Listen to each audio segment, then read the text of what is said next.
नमस्ते दोस्तों। मेरा नाम भरत हंडीफोड़ है एंड मैं certified NISM BA investment adviser हूँ और MP registered mutual fund distributor and insurance selling के लिए मैं POSP हूँ एंड एक सर्टिफाइड सिस्टम ट्रेडर हूँ। आज जो है हम फाइनेंशियल फ्रीडम के बारे में बात करने वाले हैं।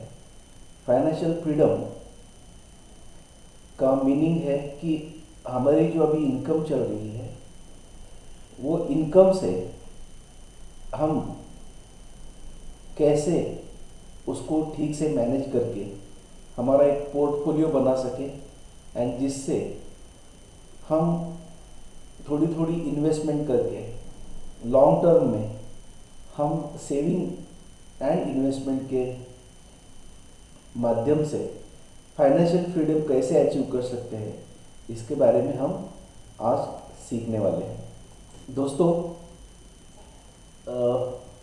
आपने देखा होगा कि हम सबका एक ड्रीम होता है कि हम फाइनेंशियल फ्री हो जाए और किसी के ऊपर हमको डिपेंड ना होना पड़े, किसी के सामने हाथ हमको फैलाना ना पड़े पैसों के लिए। तो आपने देखा होगा 80 to 90% of the people do not have financial freedom. Financial freedom उनके पास नहीं है and why people are not able to attain the financial freedom, इसके कुछ रीज़न हम देखेंगे एंड वो रीज़न्स को हम टैकल करके एक सही सिस्टमेटिक वे से इन्वेस्टमेंट एंड सेविंग अगर हम करते हैं तो हम जो है फाइनेंशियल फ्रीडम कैसे अचीव कर सकते हैं, इसके बारे में इस सेशन में हम बात करने वाले हैं। तो बहुत इम्पोर्टेंट सेशन होने वाला है, आप लास्ट तक इसमें बने रहिए एंड एक पेन एंड पेपर लेके आप जो भी पॉइंट्स हम यहाँ पे डिस्कस करने वाले हैं आप नोट डाउन करिए। आपकी लाइफ में ये गोल कैसे अचीव किए जा सकते हैं, इसके बारे में प्लानिंग करने में आपको बहुत हेल्प होगी। और इस चैनल को आपने अभी तक सब्सक्राइब नहीं किया है, लाइक नहीं किया है इस वीडियो को, तो लाइक करिए एंड अपने जो दोस्त हैं, रिश्तेदार हैं, जिनको आप फाइनेंशियल फ्रीडम उनको अचीव करने में मदद करना चाहते हैं, हेल्प करना चाहते हैं, उनके साथ ये वीडियो जो है वो शेयर करिए, ये रिक्वेस्ट है। तो चलिए टॉपिक को स्टार्ट करते हैं। तो आप सबने देखा होगा कि हमारी जो भी अभी इनकम होगी, चाहे आप बिजनेस करते हो, चाहे आप जॉब में हो, चाहे आप सेल्फ एम्प्लॉयड हो या प्रोफेशनल हो, जो भी मंथली हमारी इनकम आती है, आपने नोटिस किया होगा मंथ एंड में हम उसको सेव नहीं कर पाते हैं, पैसे हमारे पास बचते ही नहीं एंड 90% ऑफ द पीपल जो है इस चीज़ से अब स्ट्रगल करते हैं क्योंकि एक्सपेंसेस बढ़ गए हैं, महंगाई बढ़ गई है एंड इनकम उस हिसाब से नहीं आती है। तो जो भी इनकम हमारी आ रही है उसमें से हमको सेविंग कैसे करना है एंड एक तो हमें क्या करना पड़ेगा, सोर्स ऑफ इनकम हमको बढ़ानी पड़ेगी एंड दूसरा एक काम करना पड़ेगा, जो अभी हमें इनकम मिल रही है उस इनकम से ही हम फाइनेंशियल अचीवमेंट का अभी से प्लानिंग करेंगे एंड साथ में साथ कुछ एडिशनल सोर्स ऑफ इनकम देखेंगे तो हमारे जो गोल्स है, हमारे जो ड्रीम्स है वो अचीव होने में हमको मदद हो सकती है। तो मैं आपसे एक सवाल पूछना चाहता हूँ कि how many of you are always short of money. तो आपको मैं ये सब लोगों से बात करता हूँ जो जो भी लोग मुझसे मिलते हैं, ओके। तो 90% ऑफ द पीपल जो है वो, मैं जब भी लोगों से मिलता हूँ 90% ऑफ द पीपल जो लोग हैं वो डिपेंड होते हैं pay cheque to pay cheque, that means salary to salary. और हमको हमेशा इंतज़ार करना पड़ता है कि हमारी सैलरी कब होगी एंड हम कब जो हमारे ड्यूज़ है उसको पे कर सकें। एंड ये करते करते आपने नोटिस किया होगा कि हमारे पास सेविंग करने के लिए कुछ बचता ही नहीं। तो इसको कैसे ओवरकम करना है एंड सेविंग करते करते हमको कैसे हमारे गोल साइड फाइनेंशियल फ्रीडम जो है उसको अचीव करना है। तो आप में से कितने लोग ऐसे हैं जो चाहते हैं कि हम सेव करें, बट आपने नोटिस किया होगा 99% लोग यहाँ पे जो ये वीडियो अभी देख रहे होंगे या आगे देखेंगे, ये सब लोग चाहते हैं, they are willing to save money but not able to save in the end. Last में आपने देखा होगा कि हमारे खर्चे ही इतने बढ़ गए हैं, हमारी लाइफस्टाइल इतनी फास्ट हो गई है, इम्प्रूव हो गई है, ट्रांसपोर्टेशन कॉस्ट होने दीजिए, फीस होने दीजिए, बिल्स होने दीजिए, इतने बढ़ गए हैं कि 99% पीपल जो है ये मंथ एंड में उनके हाथ में बचता ही कुछ नहीं है, उल्टा लोगों से पैसे उधार लेने पड़ते हैं। तो सेविंग की बात कहाँ पे कर सकते हैं, तो इसको कैसे मैनेज करना है, जो हमारी इनकम है उसमें से हम कैसे सेविंग कर सकते हैं, इसके बारे में इसमें हम डिस्कस करने वाले हैं। तो मेरा एक क्वेश्चन है, how many of you are willing to save money for completing your dreams. तो 99% लोगों को ड्रीम्स कंप्लीट करनी है, सबके विशेष है, सबके ड्रीम्स होते हैं अपने अपने, लेकिन हम ये नहीं कर पाते। क्यों नहीं कर पाते? Because no financial planning. हम जो भी इनकम कर रहे हैं उसको कैसे यूटिलाइज करना है, उससे ही सेविंग कैसे करना है, उससे ही हमारी लाइफ जो है उसको कैसे प्रोटेक्ट करना है, हेल्थ हमारी जो है उसको कैसे प्रोटेक्ट करना है, इसका प्रॉपर हमारे पास प्लानिंग नहीं होता है। 95% लोग जो है ये प्लानिंग में फेल हो जाते हैं। तो आज का जो सेशन है इसमें हम एक फाइनेंशियल प्लानिंग करने वाले हैं कि मैं आपको एक रोड मैप दूंगा, आपको एक गाइडलाइन दूंगा कि कैसे हमारे जो एग्जिस्टिंग इनकम है उससे हम हमारे जो गोल्स है उसको अचीव कर सकते हैं। एक तो प्रॉब्लम है कि लो इनकम लेवल है, हमारी सब लोगों की इनकम जो है एक सीमित इनकम होती है, सैलरीज हो या बिजनेस हो, इसमें से हमारे पास बहुत ज़्यादा इनकम नहीं आती है। एंड दूसरा जो फाइनेंशियल एजुकेशन है इसको हमने आज तक बहुत कैजुअल लिया है, तो इसको सीरियस लेने की ज़रूरत है। अगर आपके ड्रीम्स एंड गोल्स आप अचीव करना चाहते हैं तो इस वीडियो को लास्ट तक देखें, बहुत इम्पोर्टेंट इसमें हम टॉपिक डिस्कस करने वाले हैं जो आपकी लाइफ को जो है ना यहाँ से बदल सकता है। तो मेरा सबसे पहले आपसे एक सवाल है कि how many savings accounts do you have. तो मेरे ख्याल से मैक्सिमम जो 99% जो हमारी पॉपुलेशन है उनके पास मैक्सिमम 1 से 2 सेविंग अकाउंट होते हैं, 1 से 2 सेविंग अकाउंट होते हैं। अब देखिए, पहले लोगों के पास 2-2, 3-3 सेविंग अकाउंट होते थे, बट अब क्या हुआ है कि बैंक जो है इन्होंने एक लिमिट रखी है कि आपको सेविंग अकाउंट में मिनिमम इतना बैलेंस रखना पड़ेगा। अकाउंट मेंटेनेंस हम उसको बोलते हैं, अकाउंट में आपको मिनिमम इतना बैलेंस रखना ही पड़ेगा। जैसे कि कुछ प्राइवेट बैंक्स है, जैसे कि ICICI है, एक्सिस है, IDBI है, ओके, इसमें आपको मिनिमम 5,000-10,000 रुपीज़ का आपको बैलेंस मेंटेन करके रखना होता है, अदरवाइज़ फिर आपको पेनल्टी लगती है। इसकी वजह से क्या होता है कि जो लोगों के पास पहले 3 से 4 अकाउंट थे वो अकाउंट कम करके लोग अब जो है 1 या 2 अकाउंट में मैनेज कर रहे हैं, अपना जो फाइनेंशियल प्लानिंग है उसको मैनेज कर रहे हैं। तो मैं अब आपको बताऊंगा कि आपको एग्जैक्टली कितने अकाउंट्स आपके चाहिए। अगर सिस्टमेटिकली आपको इन्वेस्टमेंट एंड आपको अगर फाइनेंशियल फ्रीडम की तरफ जाना है, प्लानिंग करनी है, तो आपको मिनिमम 3 सेविंग्स अकाउंट चाहिए। 3 सेविंग्स अकाउंट आपके चाहिए। तो 3 सेविंग अकाउंट की मैं बात कर रहा हूँ। आप बोलेंगे भरत सर आपने ही अभी बोला कि 5,000 टू 10,000 रुपीज़ बैंक चार्ज करते हैं मिनिमम बैलेंस में। तो 3 अगर अकाउंट मेंटेन करने हैं तो कम से कम 30-40 हज़ार रुपये या 20-25 हज़ार रुपये हमको वहाँ पे लॉक करके रखना पड़ेगा, जो फंड यूटिलाइज नहीं होगा मिनिमम बैलेंस मेंटेन करने के लिए। मिनिमम जो बैलेंस की कंडीशन है वो कंप्लीट करने के लिए। तो इसमें भी मैं आपको सोल्यूशन देता हूँ। आपका जो एग्जिस्टिंग कोई एक आध सेविंग अकाउंट होगा, इसके साथ में एक 2 सेविंग अकाउंट जो है, एक आप फ्री में सेविंग अकाउंट ओपन कर सकते हैं विथ मिनिमम 100-200 रुपीज़ का आप बैलेंस डाल के अकाउंट शुरू कर सकते हैं पोस्ट में। हमारा जो इंडियन पोस्ट है वहाँ पे पोस्ट का एक पेमेंट बैंक है, ओके, वहाँ पे आप आपका एक सेविंग अकाउंट ओपन कर सकते हैं।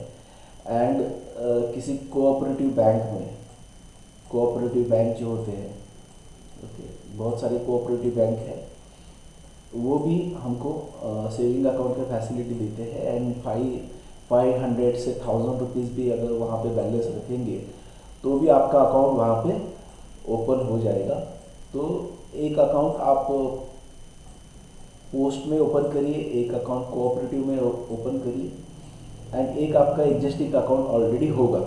तो ऐसे मिनिमम आपके 3 अकाउंट चाहिए। 3 से ज़्यादा अकाउंट हो गया तो अच्छा है, बट मेरा रिकमेंडेशन है कि कम से कम आपके 3 सेविंग अकाउंट आपके पास होने चाहिए। क्यों होने चाहिए, इसका जो डिटेल है हम धीरे धीरे देखने वाले हैं। तो हमारे जो भी इनकम होती है, हमारी जो भी इनकम होती है मंथली इनकम, चाहे आप फार्मर हो, चाहे आप डॉक्टर हो, आप लॉयर हो, आप इंजीनियर हो, या जो भी आप काम करते हो, किसी जॉब में हो, प्राइवेट जॉब में हो, गवर्नमेंट जॉब में हो, तो जो भी आपकी सैलरी या जो भी आपका सोर्स ऑफ इनकम है, जो भी इनकम आपकी आती है, वो इनकम का हमको 3 जगह पे डिवाइडेशन करना है। 3 जगह पे हमको डिवाइडेशन करना है। एंड इसके लिए 3 हमको सेविंग अकाउंट चाहिए। तो सबसे पहला जो सेविंग अकाउंट होगा, सबसे पहला जो सेविंग अकाउंट होगा, जो अभी आपका चल रहा होगा, तो जो भी आपकी इनकम आएगी, मैं ऐसे एज्यूम करता हूँ ये प्रेजेंटेशन के लिए कि आपकी मंथली इनकम जो है एक 40,000 रुपीज़ आ रही है। एग्जाम्पल के लिए अब ये इनकम जो है डिफ़र हो सकती है, सबकी अलग अलग हो सकती है। किसी की 1 लाख हो सकती है, किसी की 2 लाख मंथली इनकम हो सकती है, किसी की 25,000 हो सकती है, किसी की 10,000 हो सकती है। तो मैंने आपको पेन एंड पेपर इसीलिए लेने के लिए बोला था कि आपकी जो इनकम है उसको ध्यान में रखते हुए ये सब कैलकुलेशन आपको करने हैं, जो मैं आने वाले समय में आपको बताने वाला हूँ। तो एक सबके लिए कॉमन एग्जाम्पल होना चाहिए, इसलिए मैंने एक मीन एग्जाम्पल लिया है 40,000 रुपीज़ का, कि मान लीजिए आपका 40,000 रुपीज़ मंथली इनकम है। तो 40,000 मंथली इनकम अगर आपकी है तो उसका 50% जो है आपको जो इसेंशियल एक्सपेंसेस है उसके लिए, जो पहले वाला सेविंग अकाउंट है, इसमें आपको अब 100% इनकम इसमें ही अगर आपकी आ रही है, क्योंकि बहुत सारे लोग जो है सैलरी अकाउंट्स होते हैं और ये सैलरी अकाउंट में 100% इनकम जो है आपकी क्रेडिट होती है। तो 100% इनकम जैसे ही आपकी सैलरी डे में क्रेडिट होगी, या आपका कोई बिजनेस होगा, या आप सेल्फ एम्प्लॉयड होंगे, तो एक मेन अकाउंट रन कर रहे होंगे जिसमें पूरा जो इनकम है उसका इनफ्लो होता है। तो 100% इनकम उसमें आती है, उसमें से 50% इनकम जो है आपको पहले वाले सेविंग अकाउंट में रखनी है। एंड ये कहाँ पे यूज़ करनी है, एंड बाकी जो 2 अकाउंट है उसमें कितनी कितनी अमाउंट रखनी है, इसके बारे में भी हम डिस्कस करेंगे आने वाले स्लाइड्स पर। तो इसेंशियल एक्सपेंसेस में क्या होता है, 50% जो हमारी इनकम होगी उसमें क्या क्या करना है हमको। जो नीड्स हैं हमारी, बेसिक नीड्स जो है, बेसिक नीड्स क्या होती है, एक तो होता है रोटी,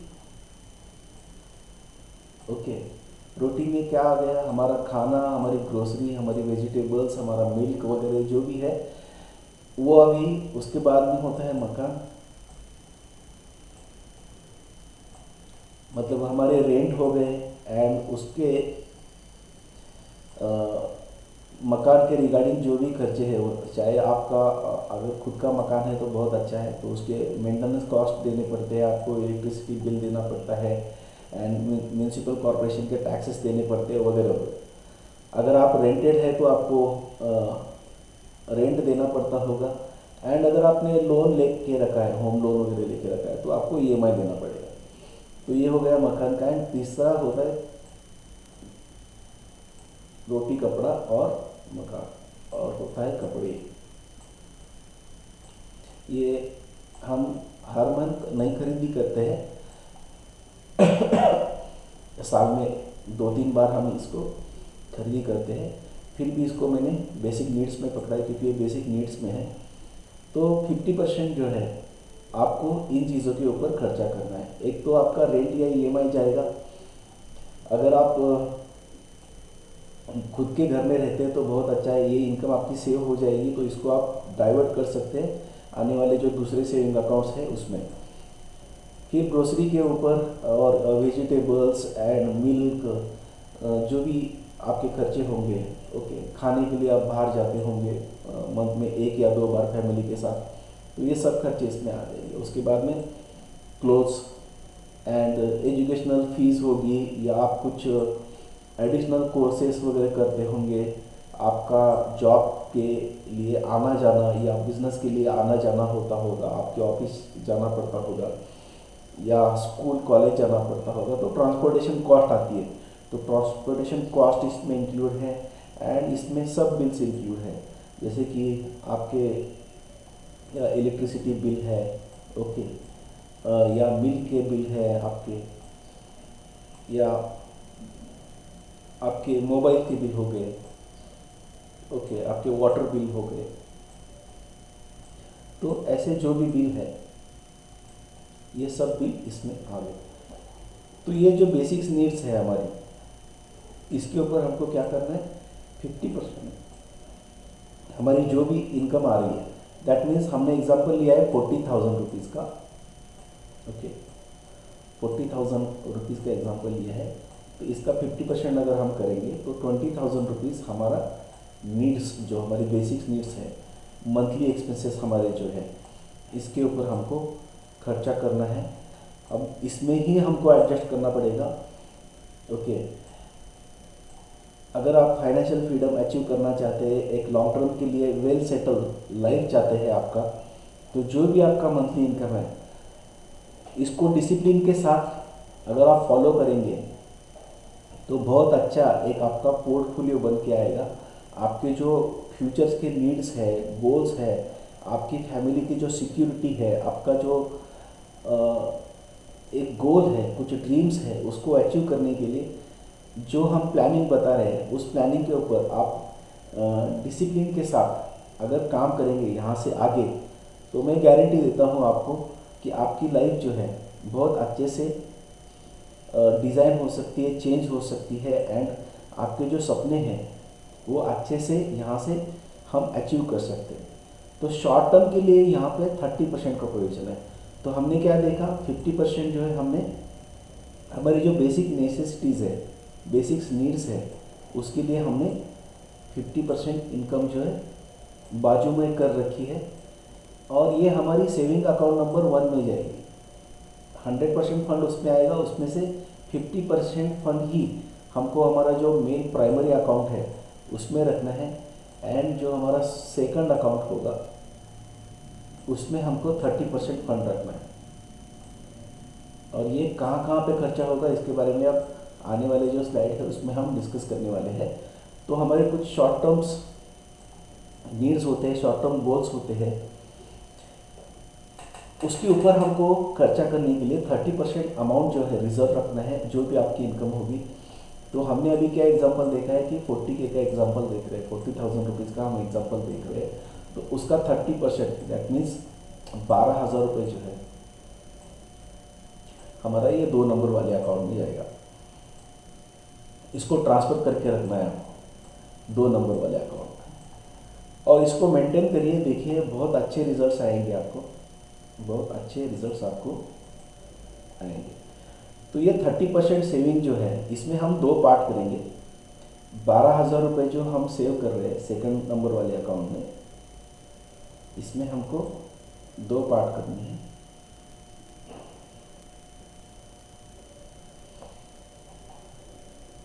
एक मिनट, ये पिन को मैं थोड़ा ठीक करके लेता हूँ। हो गया।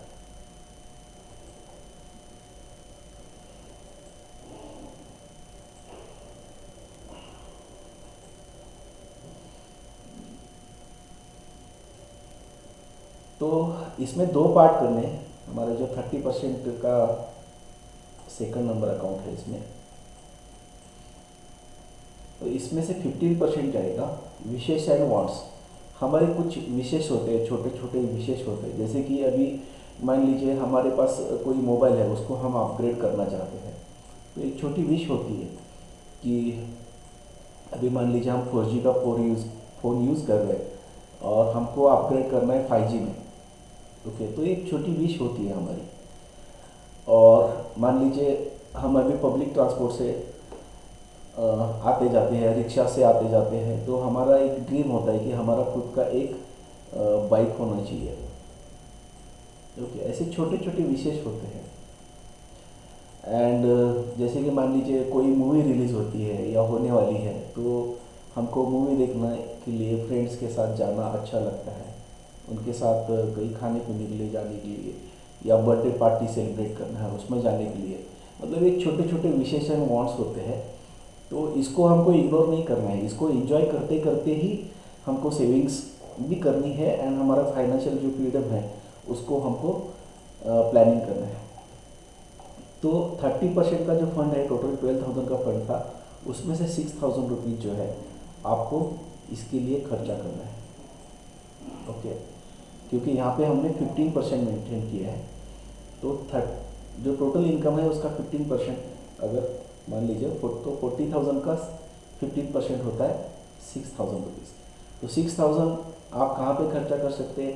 आपका सेल्फ स्टडी के लिए, अपने आप को अपग्रेड करने के लिए, बुक्स परचेज करने हैं, या कुछ ऑनलाइन कोर्सेस आप करने वाले हैं, एंड आपके कुछ गैजेट जो है उसको अपग्रेड करना है। मान लीजिए आपको स्टडी के लिए लैपटॉप लेना है, तो उसके लिए प्लानिंग कर सकते हैं आप। ओके, या टैब लेना है आपको, तो उसके लिए आप प्लानिंग कर सकते हैं। तो इसके लिए आपको एक 6,000 फंड दिया है। तो कुछ फेस्टिवल्स आते हैं, जैसे कि गणेश फेस्टिवल आता है, मकर संक्रांति आती है, दिवाली आती है, तो उस टाइम पे हमको कुछ लग्जरी आइटम्स लेने होते हैं, या जो हमारे रेगुलर क्लोथिंग है वो छोड़ के कोई अगर स्कूल का फंक्शन है उसमें मान लीजिए हमको ब्लेज़र लेना है, तो ऐसे जो लग्जरी आइटम्स है या फेस्टिवल्स हैं उसके लिए आप ये 6,000 का जो बजट है उसमें से पैसे जो है आप यूज़ कर सकते हैं। मान लीजिए आपको बाइक लेना है, या कहीं स्मॉल ट्रिप के लिए जाना है, या मूवीज़ के लिए जाना है, तो ये जो भी आपके छोटे छोटे विशेष है, वांट्स है, इसको आपको ये जो दूसरा हमारा सेविंग अकाउंट है उसमें से 6,000 रुपीज़ फंड आप अलोकेट करके रख सकते हैं। तो इस हिसाब से अगर हम प्लानिंग करेंगे तो हमारे जो बेसिक नीड्स है उसके लिए तो हमने 50% फंड बाजू में रखा है। 20,000 रुपीज़ आउट ऑफ 40,000 रुपीज़ हमने हमारे बेसिक नीड्स जो है उसके लिए बाजू में रखा है। तो बेसिक नीड्स तो हमारे उसमें कवर हो गई। तो वांट्स एंड विशेष के लिए हमने 6,000 रुपीज़ यहाँ पे एलोकेट कर दिया। तो 26,000 रुपीज़ का हमने प्लानिंग किया, और बाकी जो प्लानिंग है उसको कैसे करना है। तो देखिए आपकी इनकम अलग हो सकती है। मैंने यहाँ पे इनकम 40,000 का लिया है, आपकी 50,000 हो सकती है, आपकी 20,000 हो सकती है, आपकी 1 लाख हो सकती है, आपकी 2 लाख हो सकती है। उसके अकॉर्डिंगली आपको ये प्लानिंग करनी है। तो मेरे ख्याल से यहाँ तक आपको समझ में आ गया होगा, और आपको ये कंटेंट अगर आपको अच्छा लग रहा है तो वीडियो को अभी तक आपने लाइक नहीं किया है तो लाइक करिए, एंड अपने फैमिली एंड फ्रेंड्स जिनको भी आप ये फाइनेंशियल प्लानिंग करने के लिए लगता है कि उनका भी फाइनेंशियल प्लानिंग होना चाहिए, तो उनके साथ ये वीडियो को शेयर कर सकते हैं। ये वीडियो का लिंक आप शेयर कर सकते हैं। तो इससे क्या हो जाएगा, ये जो फाइनेंशियल कंटेंट है ये मैक्सिमम लोगों तक पहुंच सकेगा, और उनका फाइनेंशियल प्लानिंग करने में अगर हम हेल्प करते हैं तो हमको एक अच्छा काम करने का अवसर मिलेगा यहाँ पे। दूसरा, अब हमने क्या किया, सबसे पहले 50% हमने रिजर्व रखा था हमारे बेसिक नीड्स के लिए, एंड 30% हम शॉर्ट टर्म हमारे जो गोल्स हैं उसके लिए हमने अलोकेट किया था। तो ये 30% है, इसका जो 50% है दैट मीन्स 15% का हमने देखा 6,000 रुपीज़ का जो फंड है, ये हमारे जो वांट्स है एंड नीड्स है, वांट्स एंड नीड्स, इसके लिए हमने दिया है, वांट्स एंड नीड्स इसके लिए हमने दिया है। अब वापस 6,000 रुपीज़ हमारे पास बचते हैं आउट ऑफ 30 को हमने दो जगह पे स्प्लिट किया, 50% वांट्स एंड नीड पे चला गया एंड बचा हुआ जो 50% है जो 6,000 के आसपास होता है, ये जो है हमारे इमरजेंसी फंड के लिए हमको 2 नंबर वाला जो हमारा सेविंग अकाउंट है उसमें रखना है। तो क्या होता है इमरजेंसी फंड, कोई भी इमरजेंसी आती है हमको बता के नहीं आती है, इमरजेंसी ही होती है। तो हेल्थ इश्यूज़ है, मान लीजिए हमारे फैमिली मेम्बर है या हम खुद है बीमार हो गए, हमको हॉस्पिटल के कुछ एक्सपेंसेस आने लगे, तो ये जो 6,000 रुपीज़ का जो आपका रिज़र्व है इसमें से आपको उसको खर्चा करना।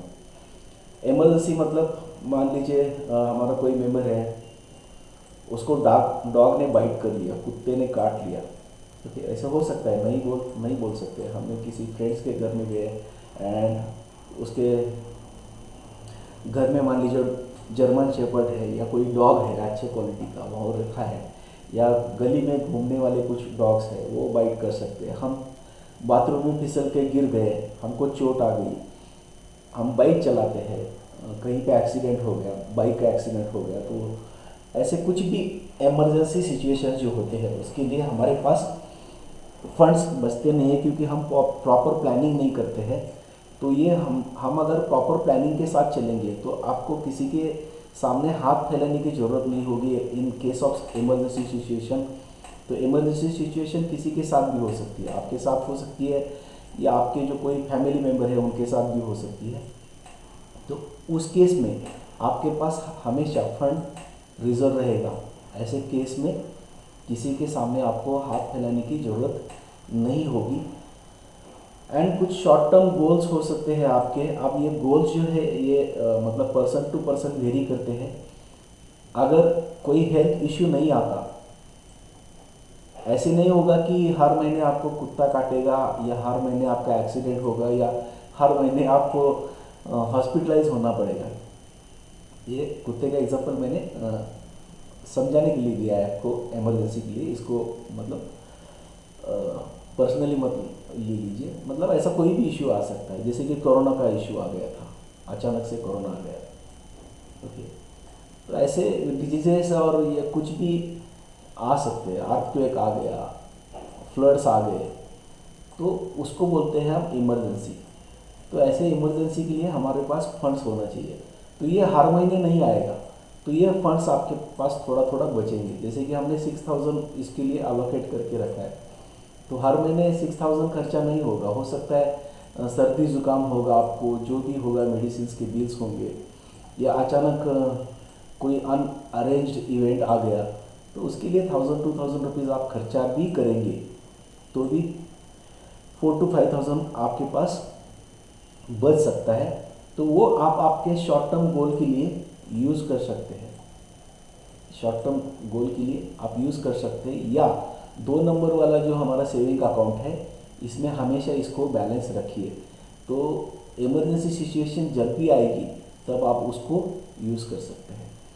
तो 2 नंबर सेविंग अकाउंट है, इसमें हमने देखा कि 50% जो फंड्स है हमको वांट्स एंड विशेष जो है उसके ऊपर खर्चा करना है, एंड 50% जो है ये हमको इमरजेंसी के लिए रखना है।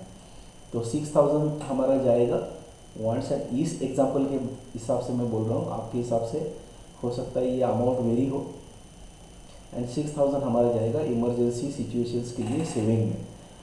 तो जो 6,000 है उसमें से हो सकता है 1,000-2,000 रुपीज़ का ही हमारा मंथली खर्चा हो रहा है for medical bills and unorganised या इंसिडेंटल इवेंट्स कुछ होते हैं, तो उसके लिए अनप्लान्ड इवेंट होते हैं कुछ ना कुछ, तो उसके लिए 1,000-2,000 रुपये आप यहाँ से खर्चा कर सकते हैं और बाकी जो भी अमाउंट है इसमें ही पड़ा रहने दीजिए। कभी भी इमरजेंसी में हमको आगे काम में आता है। तो ये डिसिप्लिन हमको मेंटेन करना है कि ये पैसा है हमारे पास बैलेंस, जब इमरजेंसी सिचुएशन आएगी तब जाके देखेंगे, ऐसे करके यहाँ से फंड्स अगर निकालेंगे तो फिर ये फाइनेंशियल प्लानिंग या फाइनेंशियल फ्रीडम का हम जो बात कर रहे हैं ना, ये पॉसिबल नहीं होगा। तो ये बात को आपको हमेशा ध्यान में रखना है कि जिस बात के लिए हमने वो फंड रिजर्व किया है उसके लिए ही वो फंड यूज़ करना है। तो आगे मूव होते हैं। थर्ड हमारा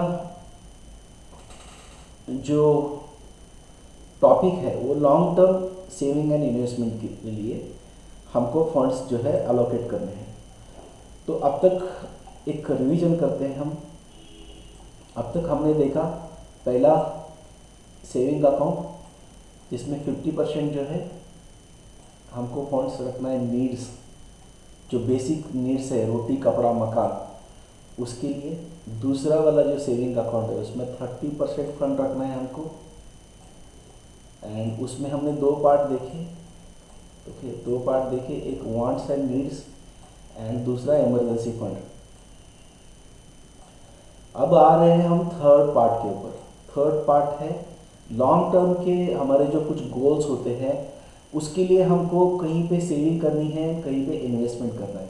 तो कहाँ पे करनी है, क्या करना है, उसके बारे में हम डिटेल में देखेंगे आने वाले प्रेजेंटेशन में। तो उसके लिए हमको 20% फंड अलोकेट करके रखना है, एंड ये होगा हमारा तीसरा सेविंग अकाउंट। ये हो गया फर्स्ट सेविंग अकाउंट, ये हो गया सेकंड सेविंग अकाउंट, एंड ये हो गया थर्ड सेविंग अकाउंट। यहाँ पे आप दो सेविंग अकाउंट रख सकते हैं, इसके लिए एक सेविंग अकाउंट रख सकते हैं अलग से अगर आपके पास ऑप्शंस है तो, आप दूसरा सेविंग अकाउंट इसके लिए रख सकते हैं, but it is not mandatory. लेकिन कम से कम आपके 3 सेविंग अकाउंट तो होने चाहिए। तो थर्ड वाला जो सेविंग अकाउंट है उसमें 20% फंड रखना है। तो हमने जो एग्जांपल लिया है 40,000 का एग्जांपल लिया है। ओके, तो उसका 20% अगर हम कैलकुलेट करेंगे, 20%, ओके, तो ये होता है 8,000 रुपीज़। 8,000 रुपीज़, ओके, मेरी राइटिंग के ऊपर मत चाहिए। ओके, इसको समझने का कोशिश करिए। तो 8,000 जो है हमारा मंथली कंपलसरी विद डिसिप्लिन, ये लॉन्ग टर्म इन्वेस्टमेंट के लिए जाएगा। तो लॉन्ग टर्म इन्वेस्टमेंट में एंड सेविंग्स में क्या क्या इंक्लूड है, अब हम इसको डिटेल में देखेंगे और डिस्कस करेंगे। अब लॉन्ग टर्म जो इन्वेस्टमेंट है जिसमें हम 8,000 रुपीज़ का फंड हमने इसमें अलोकेट करके रखा है। कितना किया है, 8,000 रुपीज़ का फंड हमने अलोकेट करके रखा है। हमारा जो एग्जांपल चल रहा है 40,000 का, उसमें से।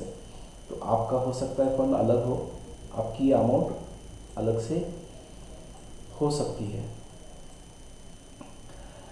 तो लॉन्ग टर्म में क्या होगा, अगर हम 30, 40, 25 एज में है, 20 एज में है, तो हमारा मैरिज एक बहुत बड़ा एक्सपेंसेस होता है लाइफ में मैरिज के ऊपर। दूसरा होता है कि मैरिज जब हमारा हो जाएगा उसके बाद नेचुरली है कि चिल्ड्रंस होंगे और उनका एजुकेशन का खर्चा है, ये बहुत बड़ा एक गोल होता है हमारे लाइफ में। चिल्ड्रन को अच्छी क्वालिटी का हायर एजुकेशन देना, ये सब पेरेंट्स का गोल होता है। तो चिल्ड्रन एजुकेशन, एंड उसके बाद में थर्ड मेन ऑब्जेक्टिव होता है हमारे लाइफ में एक peaceful, healthy and wealthy retirement. तो ये 3 मेजर गोल है। ये 3 मेजर गोल अचीव करने के लिए आउट ऑफ 8,000 रुपीज़ आपको 50% फंड यहाँ पे इन्वेस्ट करना है। तो 4,000 रुपीज़ आपका इन्वेस्टमेंट होगा यहाँ पे marriage and children's education and आपका जो रिटायरमेंट होगा।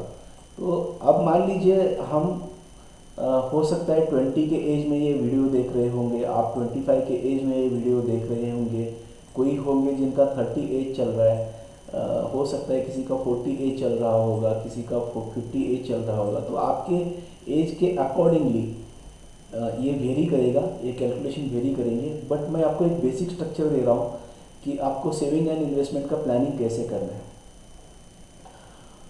तो ये जो 4000 रुपीज़ है, इसको हमको कैसे इन्वेस्ट करना है और कहाँ कहाँ पे इन्वेस्टमेंट करना है, इसको हम आने वाले जो प्रेजेंटेशन है इसमें देखने वाले हैं। लेकिन इसमें मेजर गोल 3 है हमारे। एक है मैरिज, जहाँ पे बहुत बड़ा खर्चा होता है, and child education, children education, इसका भी बहुत खर्चा होता है। अगर आप बहुत अर्ली एज में ये वीडियो देख रहे हैं, जैसे कि आपका एज 18-20 का है, एंड आपका एजुकेशन या हायर एजुकेशन चल रहा है, तो आपका खुद का एजुकेशन भी आप यहाँ पे इंक्लूड कर सकते हैं। ओके, एंड फिर आपकी रिटायरमेंट होगी और आपका खुद का मैरिज होगा।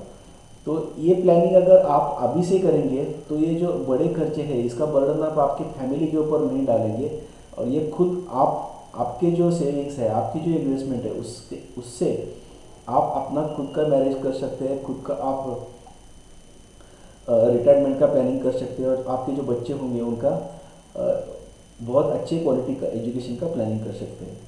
तो आप सोचेंगे कि 4000 से क्या होता है।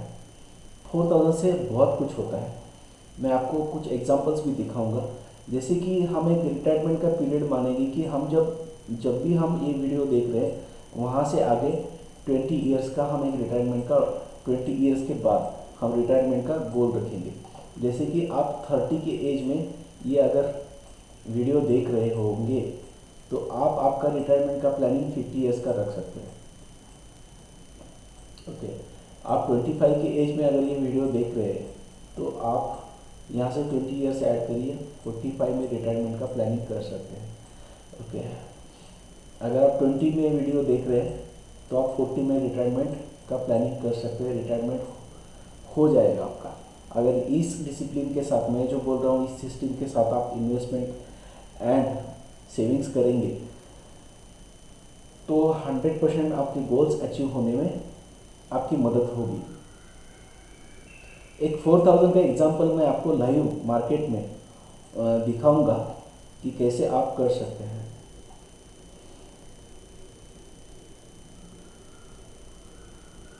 तो मैंने यहाँ पे एक सिस्टमेटिक इन्वेस्टमेंट प्लानर का जो है कैलकुलेटर ओपन किया है ग्रो की वेबसाइट पे। तो ऐसे बहुत सारे टूल्स हैं अवेलेबल ऑनलाइन, जहाँ से आप इसको चेक कर सकते हैं। ओके, तो जैसे कि मान लीजिए यहाँ पे हमको 4000 रुपीज़ की सेविंग करनी है लॉन्ग टर्म के लिए, एंड एक्सपेक्टेड रिटर्न जो है हम 15% का एज्यूम कर रहे हैं कि 15% का रिटर्न हमको यहाँ पे मिलना चाहिए। 15% का रिटर्न हमको यहाँ पे मिलना चाहिए। तो देखिए, मैं as a investment adviser and mutual fund distributor मैंने बहुत स्टडी किया है। आपको 12% से लेके, ओके, अगर आप थोड़ा सा पोर्टफोलियो आपका ठीक से रखेंगे, एक अच्छे म्यूचुअल फंड एडवाइज़र के साथ अगर काम करेंगे, तो 8% टू 18%, कहीं कहीं पे आपको 30%, 20% भी आपको रिटर्न्स मिलते हैं, अगर आपका पोर्टफोलियो अच्छे से मैनेज किया जा रहा है। तो लेकिन मैं यहाँ पे एक एवरेज 15% का, आपने म्यूचुअल फंड इंडस्ट्री का अगर पिछला पूरा ट्रैक रिकॉर्ड देखा, तो एवरेज रिटर्न जो है 12 to 15% आते हैं। तो मैंने यहाँ पे एक 15% का एग्जांपल लिया है। ये कम ज़्यादा हो सकता है, ये डिपेंड होता है मार्केट के ऊपर।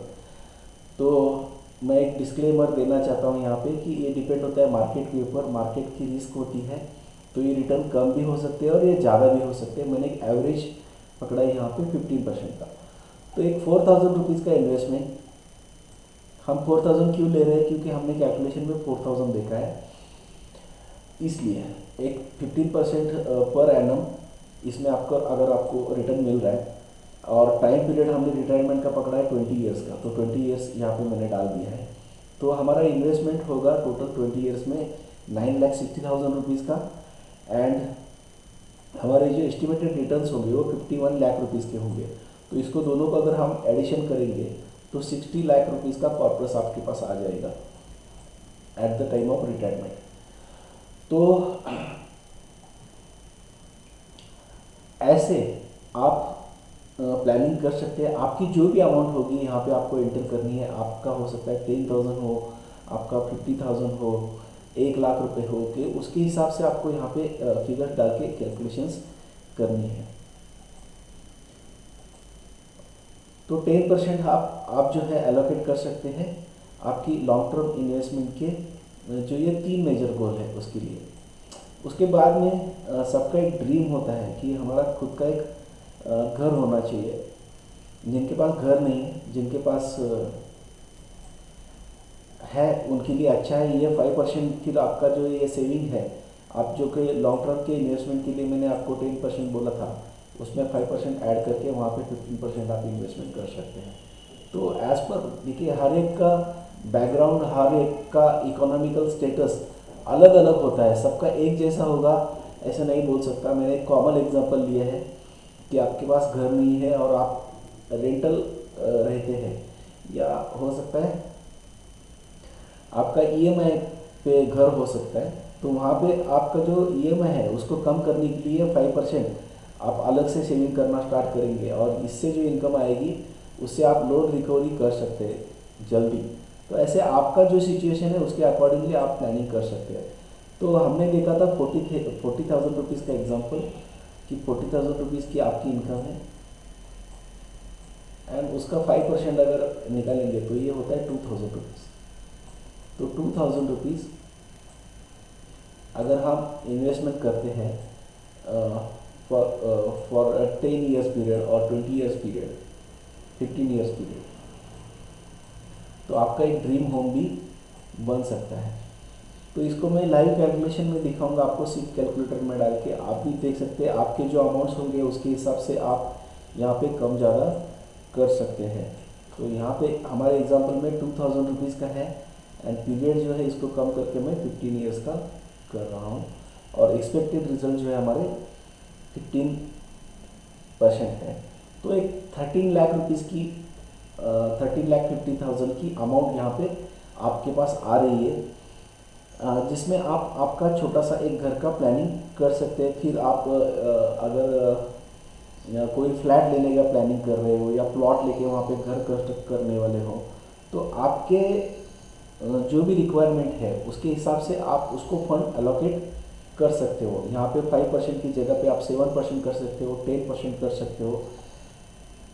मैंने एक स्टैंडर्ड एग्जांपल दिया है आपको कि सब गोल्स, आपके जो रेगुलर खर्चे हैं वो करते हुए, आपके जो विशेष है, वांट्स है, उसको एंजॉय करते हुए, देखिए वहाँ पे हमने कहीं पे भी कॉम्प्रोमाइज़ नहीं किया है।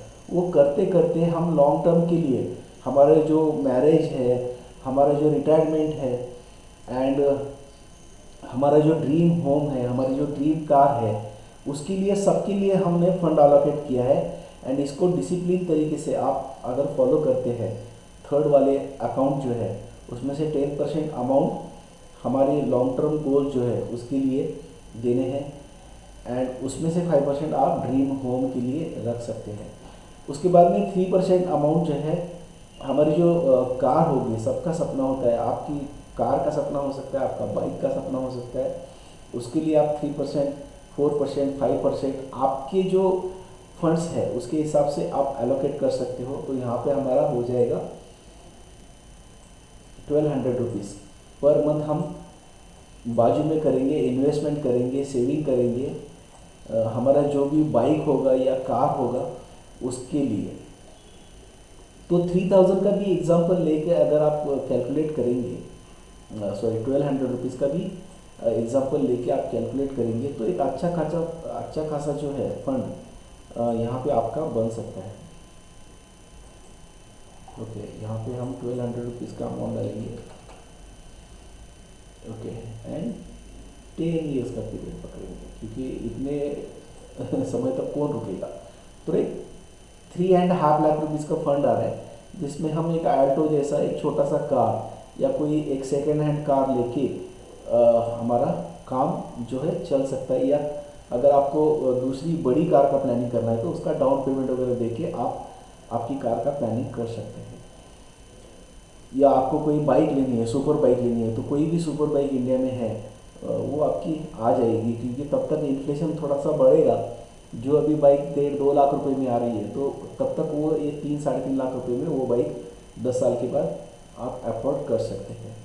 तो अगर आपको अमाउंट कम ज़्यादा लग रहा है, आपकी कार की चॉइस अलग है, आपकी बाइक की चॉइस अलग है, तो यहाँ पे 3% की जगह पे 4%, 5% कर रहे लग। जैसे कि मान लीजिए आपका खानदानी घर है जिसमें आप रहते हैं, तो 5% हमने जो ड्रीम होम के लिए रखा है उसमें से कुछ फंड आप यहाँ पे एलोकेट कर सकते हैं। तो आपका पोर्टफोलियो आपको डिज़ाइन करना है, या हमारी मदद ले सकते हैं डिज़ाइन करने के लिए। मैं मेरे कॉन्टैक्ट डिटेल जो है आपको ये सेशन के एंड में दे दूंगा, तो वहाँ पे आप हमको कांटेक्ट करके आपका पोर्टफोलियो हमसे डिज़ाइन करवा के ले सकते हैं। एंड आपका जो फाइनेंशियल फ्रीडम है उसको कैसे अचीव करना है, इसके लिए हमारा हेल्प ले सकते हैं। तो हम आपको पर्सनली गाइड करेंगे कि कहाँ पे कितना इन्वेस्टमेंट करना पड़ेगा, कौन से सेविंग अकाउंट में कितना फंड रखना है, कौन से म्यूचुअल फंड में, कौन से बॉन्ड्स में एंड कौन से एसेट्स में आपको इन्वेस्टमेंट करनी है, ताकि लॉन्गर पीरियड में आपको सेफ एंड सिक्योर अच्छे रिटर्न्स मिले और आपके जो गोल्स है वो आप अचीव कर सके। तो सबसे लास्ट में है, जब हम रिटायर्ड होंगे तो रिटायर्ड होने के बाद, क्योंकि वांट्स एंड विशेष में हमने कुछ फंड रिजर्व किया है जो हमारे शॉर्ट टर्म के जो ट्रिप्स होंगे फ्रेंड्स के साथ, फैमिली के साथ, उसके लिए। लेकिन जब हम रिटायर्ड हो जाएंगे तो हमारे पास बहुत सारा टाइम रहेगा लेकिन पैसे नहीं रहते हैं। आपने देखा होगा आपके आसपास जितने भी रिटायर्ड हुए हुए लोग हैं उनके पास बहुत टाइम है, घूमने फिरने जा सकते हैं, लेकिन उनके पास फंड्स नहीं है। तो आपके ऊपर ऐसा टाइम नहीं आना चाहिए, आपके पास सही टाइम भी होगा, जल्दी आप रिटायर्ड भी हो सकते हैं, और रिटायर्ड होने के बाद पैसा भी होगा तो आप घूमने फिरने का या आपके जो भी वांट्स एंड विशेष है at the time of retirement उसके ऊपर खर्चा करने के लिए आप प्लानिंग कर सकते हैं। तो यहाँ पे बहुत लॉन्ग टर्म मतलब आपका रिटायरमेंट होने के बाद आप एवरी ईयर जो है हो सकता है कहीं आपके पिलग्रिम स्पॉट्स को जहाँ पे आपको विजिट करना है, ओके, पिलग्रिमेज का प्लानिंग कर सकते हैं आप, ओके। तो वहाँ पे आप प्लानिंग कर सकते हैं, या आपको कहीं इंटरनेशनल टूर करने हैं तो वहाँ पे प्लानिंग कर सकते हैं इंटरनेशनल टूर्स। क्योंकि हमने पूरी ज़िंदगी जो है पैसा कमाने के चक्कर में खर्चा कर दिया और हमने घूमे ही नहीं, ऐसा नहीं होना चाहिए। आपको दुनिया देखनी चाहिए। तो बहुत अच्छे कंट्रीज़ हैं जहाँ पे आप जाके विजिट करके आ सकते हैं। तो इसके लिए जो फंड का एलोकेशन है, इसके लिए हम 2% का इन्वेस्टमेंट करेंगे लॉन्ग टर्म के लिए, एंड ये अमाउंट हो जाएगी 800 रुपीज़। तो आप सोच रहे होंगे कि 800 रुपीज़ में क्या होगा। 800 रुपीज़ में बहुत कुछ होगा। मैं आपको एग्जाम्पल के साथ दिखाऊंगा कि आप कैसे प्लानिंग कर सकते हैं। तो हम जाते हैं कैलकुलेटर के ऊपर और 800 रुपीज़ का अमाउंट हम यहाँ पे कैलकुलेट करके देखते हैं। एंड हमारे पास एक लॉन्गर हैरिजन होगा 20 to 25 ईयर्स का। मैं 20 ईयर्स का एग्जांपल लेके दिखाता हूँ आपको यहाँ पे, ओके। हमने यहाँ पे एक 20 ईयर्स का एग्जांपल सेट किया है। तो लगभग 12 लाख रुपए का एक कॉर्पोरेट फंड आपके पास होगा। 12 lakh rupees is not a small amount, बहुत बड़ी अमाउंट होती है। 12 लाख रुपए के ऊपर अमाउंट आपके पास बचेगी, जो at the time of retirement आप घूमने फिरने के लिए यूज़ कर सकते हो। तो ये 12 लाख को भी आपको इन्वेस्ट करके रखना है। एंड इस SWP में अगर आप इन्वेस्टमेंट करते हैं ये 12 लाख रुपए को at the time of retirement, okay, तो इससे महीने को 6-7 हज़ार रुपये आपको आएगा। ऐसे भी आप प्लानिंग कर सकते हैं एंड आपका इन्वेस्टमेंट भी साथ में ग्रो होता रहेगा। तो ऐसे कुछ टूल्स होते हैं। तो आपका अगर ऐसा कुछ प्लानिंग करना है तो आप हमसे कांटेक्ट कर सकते हैं। हम आपको बहुत अच्छा प्लानिंग करके देंगे, जिससे आपको मंथली रिटायरमेंट के टाइम पे इनकम भी आएगी। जैसे कि 12 लाख रुपए का अभी करंट आपको इन्वेस्टमेंट करना है, तो इसमें हो सकता है 8 से 9 हज़ार रुपये का आपको मंथली इनकम आएगा। एंड साथ ही साथ में आपका जो इन्वेस्टेड अमाउंट है, मान लीजिए 10 साल के लिए आप इन्वेस्टेड रखते हो। मैं एक एग्जांपल दे रहा हूँ, नॉट स्पेसिफिक, क्योंकि ये अमाउंट वेरी होते हैं विद द रिटर्न्स। तो ये जो आपका 12 लाख रुपए है, ये 10 साल के बाद बढ़ के आपको 20 लाख रुपए मिलेगा, और साथ में आपको 8-9 हज़ार रुपये की मंथली इनकम भी मिलेगी। तो आपका भी ऐसा रिटायरमेंट प्लानिंग करना है तो आप हमसे कांटेक्ट कर सकते हैं, हम आपका प्लानिंग करके देंगे। तो देखिए 12 लाख रुपए जो है उसमें से अगर 40-50 हज़ार रुपये भी ईयरली आप एक ट्रिप के लिए या 1 लाख रुपए भी खर्चा करेंगे, तो 10 साल अगले आप हर एक साल में 1 लाख रुपए का भी खर्चा करेंगे, तो 10-12 साल आप ट्रिप्स जो है जहाँ पे भी आपको जाने का मन है वो एंजॉय कर सकते हैं। तो ऐसे आपका खुद का प्लानिंग करना है, आपके रिक्वायरमेंट्स, आपके जो गोल्स है, हर एक का अलग अलग सपना होता है, हर एक के अलग अलग डेस्टिनेशन होते हैं। किन लोगों को फॉरेन जाना पसंद है, किन लोगों को इंडिया में ही घूमना पसंद है, किन लोगों को बैंकॉक जाना पसंद है, कुछ लोग बाली जाना पसंद करेंगे, कुछ लोग जो है हो सकता है इजिप्ट जाना पसंद करेंगे, कुछ लोग यूरोप का टूर करना पड़ेंगे, कुछ लोगों को सिंगापुर जाना पसंद है। तो हर एक का अलग अलग अपना अपना चॉइस होता है, उसके हिसाब से आप प्लानिंग कर सकते हैं। तो यहाँ पे हमने एक एग्जांपल के साथ देखा कि हमारा जो 40,000 रुपीज़ का जो खर्चा है, मैंने एक एग्जांपल लिया है कि 40,000 रुपीज़ अभी आपका करंट इनकम है। तो यहाँ पे आपको आपका करंट इनकम हो सकता है 20,000 हो, 10,000 हो, 1 लाख रुपए हो, 2 लाख रुपए हो, वो अमाउंट यहाँ पे रखना है। 3 सेविंग अकाउंट ओपन करने हैं। पहला जो सेविंग अकाउंट होगा उसमें इसेंशियल एक्सपेंसेस जो है, हमारे जो नीड्स है, उसके लिए 50% फंड रखना है। दूसरा जो सेविंग अकाउंट है, ओके, उसमें शॉर्ट टर्म आपके जो वांट्स एंड विशेस है उसके लिए 30% फंड रखना है। 30% में भी हमने देखा हमको 50% स्प्लिट करना है। ओके, 50% इमरजेंसी फंड के लिए रखना है एंड 50% वांट्स एंड विशेस के लिए रखना है। एंड उसके बाद में थर्ड हमने लॉन्ग टर्म में देखा, लॉन्ग टर्म के जो सेविंग एंड इन्वेस्टमेंट है उसमें मैरिज एंड चिल्ड्रन एजुकेशन वगैरह जो है उसके लिए हमने 10% फंड लिया, 5% हमने ड्रीम होम के लिए लिया, 3% हमने जो हमारी जो कार एंड बाइक जो है उसके लिए लिया है, एंड 2% हमारे जो रिटायरमेंट के बाद हमको जो कुछ एंजॉयमेंट करना है, ट्रिप्स एंजॉय करना है या पिलग्रिम स्पॉट जो है वहाँ पे हमको टूर्स करनी है, तो उसके लिए हमने अलोकेट किया है। तो इस हिसाब से आप आपका जो इनकम है उसके हिसाब से आप आपका खुद का पोर्टफोलियो का प्लानिंग कर सकते हैं। आपको किसी एक्सपर्ट की राय चाहिए तो हम हमसे कांटेक्ट कर सकते हैं। तो देखिए ऐसे नहीं रहेगा कि हमेशा आपकी इनकम जो है 40,000 ही रहेगी। जैसे कि आप सैलरी में हो तो हर ईयर आपको इंक्रीमेंट मिलेगा, हर साल आपकी सैलरी बढ़ेगी। अगर आप बिजनेस में हो तो आपका बिजनेस हर साल ग्रो होगा और आपकी इनकम हर साल ग्रो होगी। आप सेल्फ प्रोफेशनल हो तो हर साल आपकी इनकम बढ़ेगी। तो जब इनकम बढ़ेगी तो क्या करना है, सेम ऐसे ही इन्वेस्टेड रहना है या कुछ अलग प्लानिंग करना पड़ेगा। तो अगर आपकी इनकम बढ़ती है तो इसका भी प्लानिंग आपको अलग से करना पड़ेगा। तो मैं एक एग्जांपल के साथ आपको बताने की कोशिश करूँगा कि उस टाइम पे जब इनकम बढ़ेगा तो आपको कैसे प्लानिंग करना है।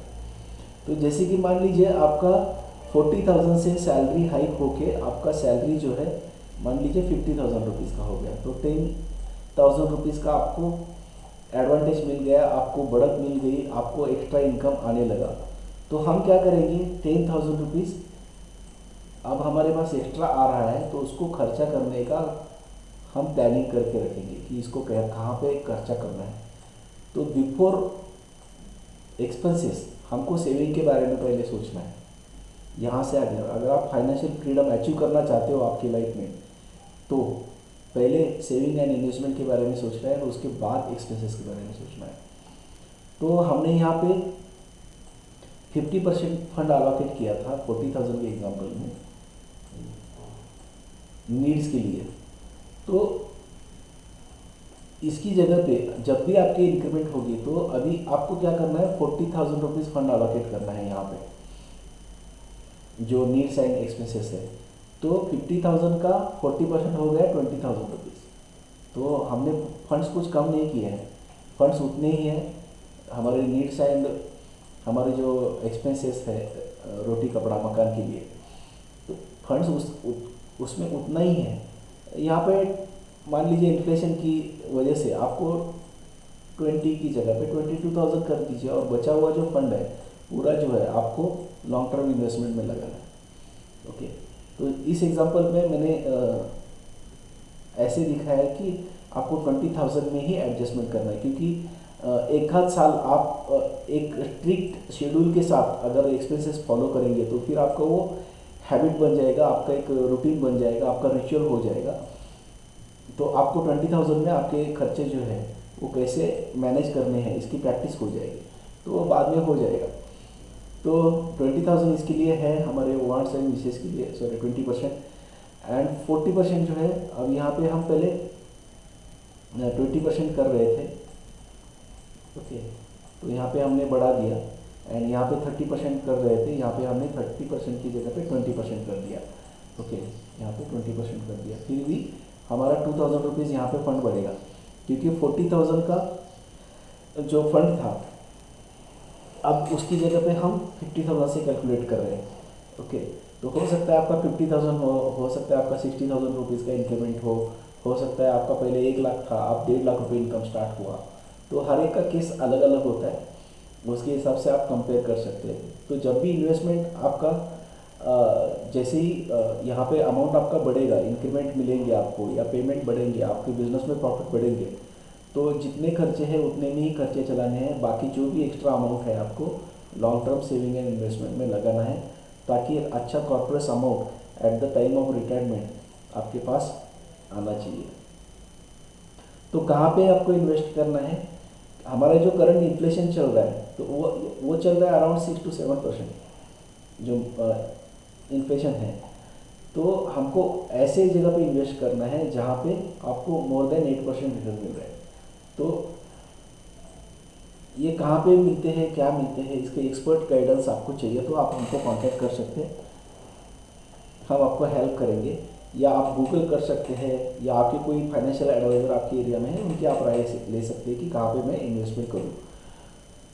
तो 8% से ज़्यादा रिटर्न जहाँ पे होंगे वहीं पे हमको इन्वेस्ट करना है, अदरवाइज़ हमको एक्चुअली रिटर्न्स कुछ नहीं मिलेंगे। जो आ रहा है वो जा रहा है, ऐसे सिनेरियो होगा। दूसरा, आपको ये जो मैंने अभी एग्जांपल बोला, जितना जल्दी हो सकता है इसको अडॉप्ट करना है एंड इसको लाइफ में इम्प्लीमेंट करना है। 3 सेविंग अकाउंट ओपन करिए, जो भी इनकम आ रहा है उसको डिवाइड करिए 3 जगह पे, एंड उसका 50-50 कैसे करना है मैंने सब बोला है आपको। चाहिए तो ये वीडियो को रिपीट देखिए और आपके डायरी में नोट बनाइए, आपका प्लानिंग बनाइए। एंड जिनको भी प्लानिंग करना है, आपके दोस्त हो, आपके फैमिली वाले हो, उनके साथ ये वीडियो शेयर करिए ताकि उनकी फाइनेंशियल प्लानिंग करने में उनको हेल्प हो सके।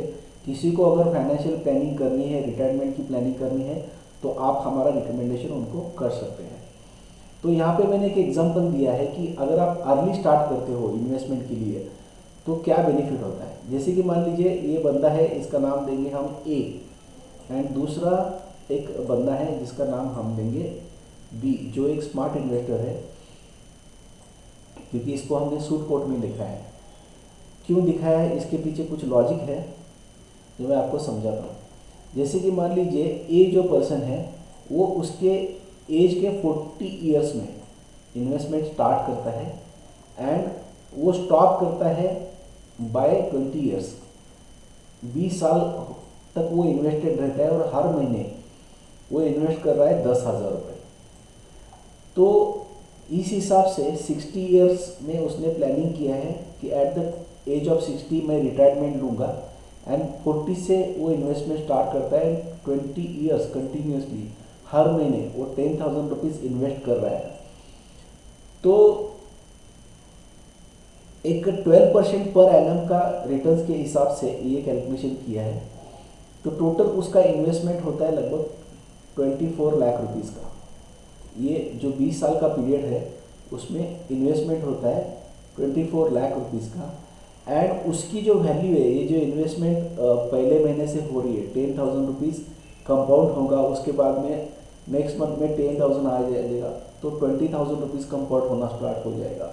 तो ऐसे हर महीने जो पैसा एडिशन हो जाएगा, वो साथ में मिलके कंपाउंड होगा, और जो कंपाउंडिंग में इंटरेस्ट आ रहा है वो भी उसमें ऐड होके वापस कंपाउंडिंग होगा।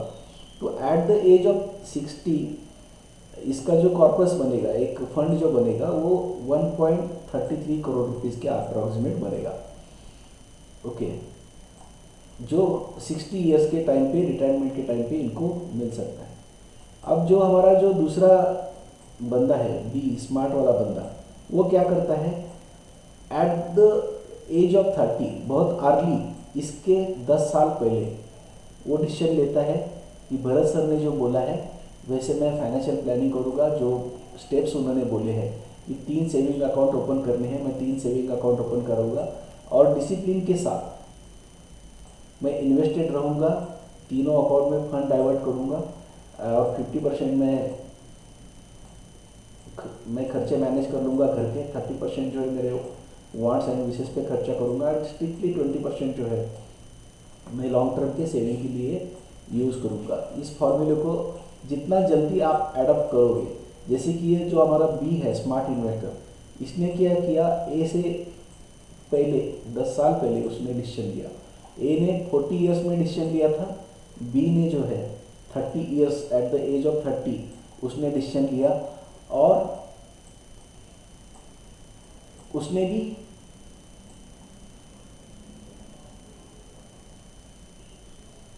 एक्चुअली यहाँ पे ये थोड़ा सा गलत हो रहा है, 60 ईयर्स के टाइम पे ही उसने रिटायरमेंट का अगर डिसीजन ले लिया, ओके, तो यहाँ पे ये इन्वेस्टेड रहता है 20 ईयर्स के लिए, इंस्टेड ऑफ दैट यहाँ पे ये इन्वेस्टेड रह रहा है 30 ईयर्स के लिए।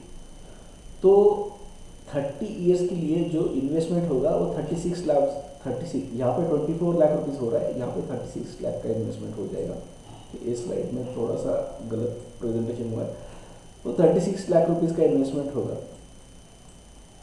मिस्टर बी का, बट उसका जो कॉर्पस है यहाँ पे ग्रो हुआ था 5.53 टाइम्स, लेकिन वो कॉर्पस इसने पहले से स्टार्ट किया है और कंपाउंडिंग 10 साल पहले से स्टार्ट हुआ है, इसलिए इंस्टेड ऑफ 5% या 5.5 टाइम्स परसेंट में 36 टाइम्स उसका जो कॉर्पस है वो ग्रो होगा।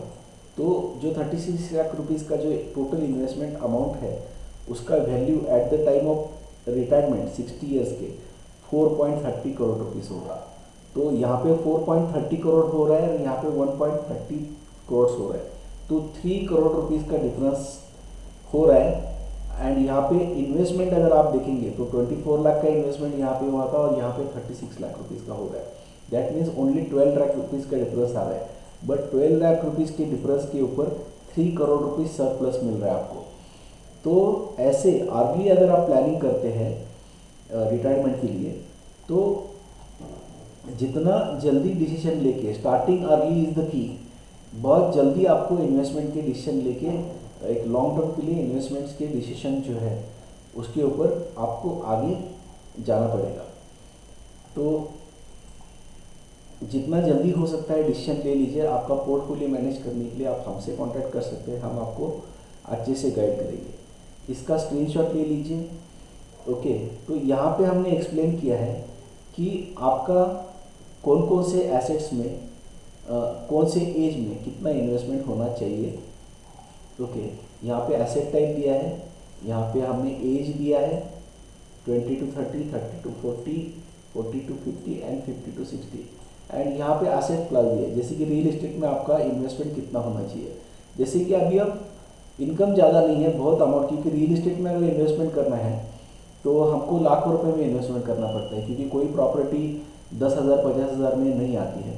तो अगर आप रियल एस्टेट में इन्वेस्टमेंट रहना चाहते हैं लेकिन लो अमाउंट से रहना चाहते हैं, तो रिट्स में आप इन्वेस्टमेंट करना चाहते हैं।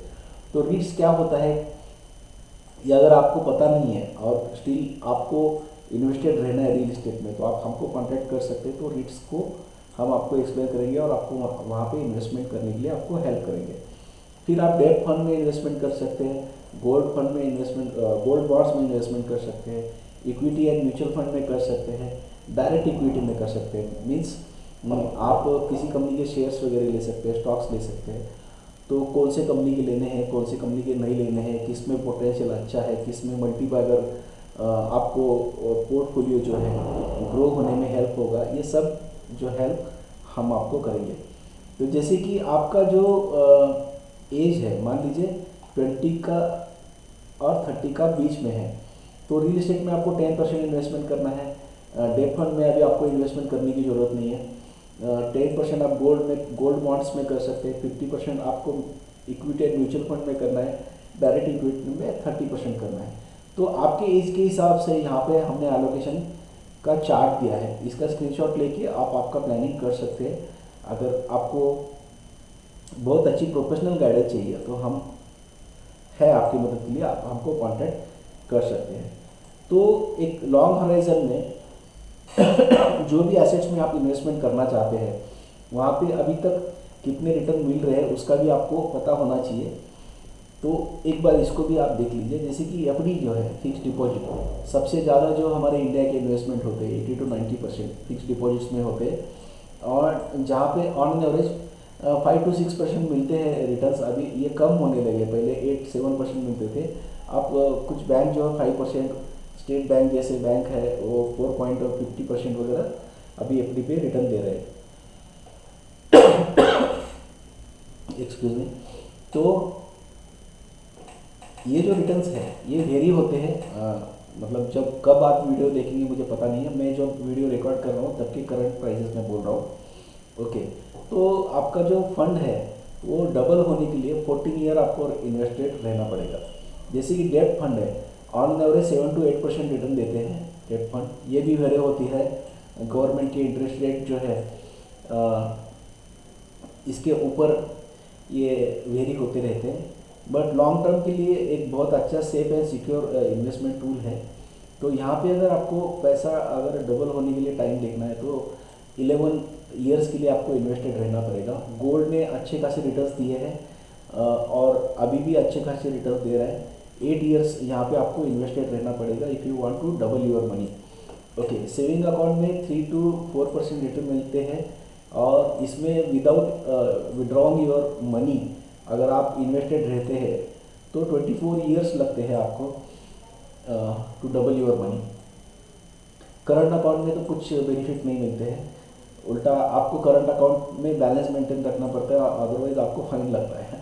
ओके, रियल इस्टेट में अभी नेगेटिव रिटर्न चल रहे हैं फिलहाल। लेकिन अगर आप कमर्शियल प्रॉपर्टीज़ और बड़े जो टाउन्स हैं, बड़े जो मेट्रोपॉलिटन सिटीज़ हैं, वहाँ पे इन्वेस्टेड होते हैं तो यहाँ पे एक अच्छे रिटर्न्स मिल सकते हैं।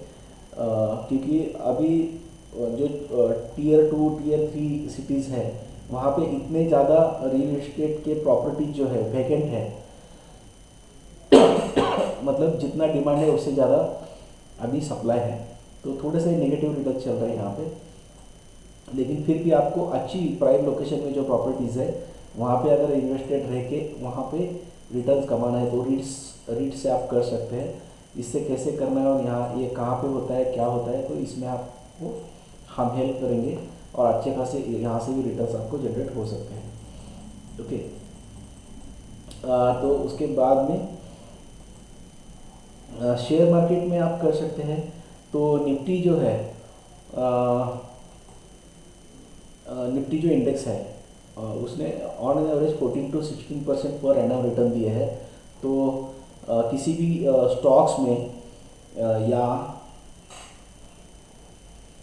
कमोडिटी में है, लॉन्ग टर्म के लिए आप इन्वेस्टेड रहते हैं 4-5 ईयर्स के लिए, तो यहाँ पे भी आपके फंड जो है डबल होने के चांसेस है। अगर आपका पोर्टफोलियो अच्छा बना तो हो सकता है 1 से 2 साल में भी आपके फंड्स जो है डबल हो सकते हैं। मैंने अभी इस ईयर में कुछ पोर्टफोलियो ऐसे डिज़ाइन करके दिए हैं जिनके फंड जो है 6 महीने में, 1 साल में, 7-8 महीने में डबल हुए हैं। तो हमसे आपको सर्विसेज चाहिए तो विनवे फ्यूचर में पोर्टफोलियो मैनेजमेंट की सर्विसेज अवेलेबल है जो हमारी फर्म है विनवे फ्यूचर। तो वहाँ पे आपको 30% to 40% ईयरली रिटर्न्स आप एक्सपेक्ट कर सकते हैं एंड आपका फंड जो है 1 साल से 2 साल में यहाँ पे डबल हो सकता है अगर हम आपका पोर्टफोलियो मैनेज करके देना चाहते हैं। ऐसे आपको लगता है तो आप हमसे कांटेक्ट कर सकते हैं, हम आपका अच्छा सा पोर्टफोलियो डिज़ाइन करके दे सकते हैं। We are certified investment advisers और हमारे पास पोर्टफोलियो मैनेजमेंट का गवर्नमेंट से लाइसेंस है। तो आप हमसे कांटेक्ट कर सकते हैं, हम आपको इसमें अच्छी हेल्प करके देंगे। तो मेरे ख्याल से आपके सभी डाउट जो है क्लियर हो चुके होंगे। कुछ डाउट्स हैं तो आप हमको कमेंट सेक्शन में कमेंट डाल सकते हैं। ऐसे किसी और टॉपिक या पोर्टफोलियो मैनेजमेंट तो आप इस मेल आईडी पे हमको कांटेक्ट कर सकते हैं। इंस्टाग्राम पे भी मेरी जो आईडी है सेम @भरत_रिपोर्ट नाम से सर्च करेंगे तो इंस्टाग्राम पे आप मुझे फॉलो कर सकते हैं एंड वहाँ पे मुझे डायरेक्ट मैसेज कर सकते हैं। फेसबुक पे भी मेरी भरत_रिपोर्ट नाम से आईडी आप अगर सर्च करेंगे तो फेसबुक पे भी मेरी आईडी मिल जाएगी। तो thank you very much for giving your valuable time and मेरे ख्याल से ये कंटेंट जो है नॉलेज आपको पसंद आई होगी एंड आपके दोस्तों के साथ फैमिली के साथ इसको शेयर करना मत भूलिए। एंड ऐसे ही इंटरेस्टेड वीडियोस इस चैनल पे आते रहते हैं तो इस वीडियो को लाइक करिए। चैनल को अभी तक आपने सब्सक्राइब नहीं किया है तो सब्सक्राइब करिए एंड मिलते हैं नेक्स्ट वीडियो में। तब तक के लिए thank you very much. Bye bye, take care.